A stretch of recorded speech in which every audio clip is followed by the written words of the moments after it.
Ah, Vivienne, enfin! Vous êtes en retard. Quelles sont les nouvelles?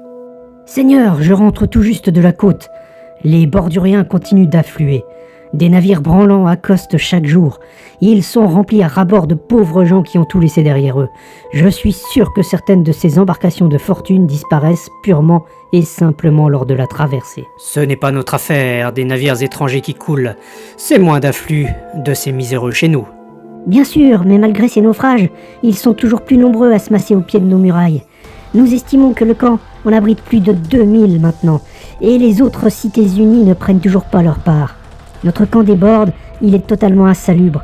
Les odeurs passent par-dessus les murailles et pénètrent la cité. Notre population n'en peut plus, des fièvres commencent à se répandre. Et comme vous le savez, cet hiver n'en finit pas. Les gens ont froid, ils ont faim. Le peuple gronde. Très bien. Reynald, recrutez plus de soldats. 50, 100, 200. Embauchez ce qu'il faut pour prévenir toute révolte. Nous avons de l'or. Mon père était économe. Toujours à mettre de côté, jamais à dépenser. Autant que ça serve. Ce sera fait, Seigneur. Seigneur, si je puis me permettre, nous n'avons toujours aucune nouvelle de nos corps expéditionnaires. Nous ne savons pas réellement ce qui se passe au sud de la Bordurie. Juste les rumeurs rapportées par ces réfugiés. Vivienne, je vous ai déjà dit d'arrêter d'appeler ces gens des réfugiés. Ce sont des envahisseurs. Ils ne méritent pas le pain que nous leur distribuons.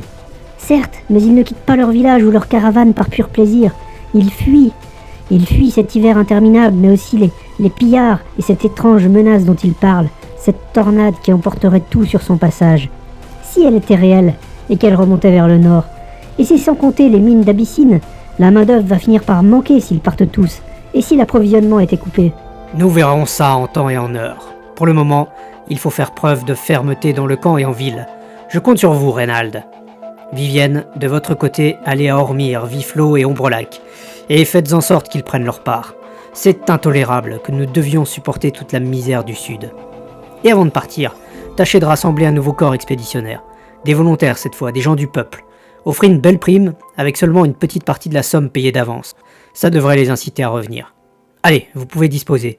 À dans cette lune, et revenez avec des bonnes nouvelles.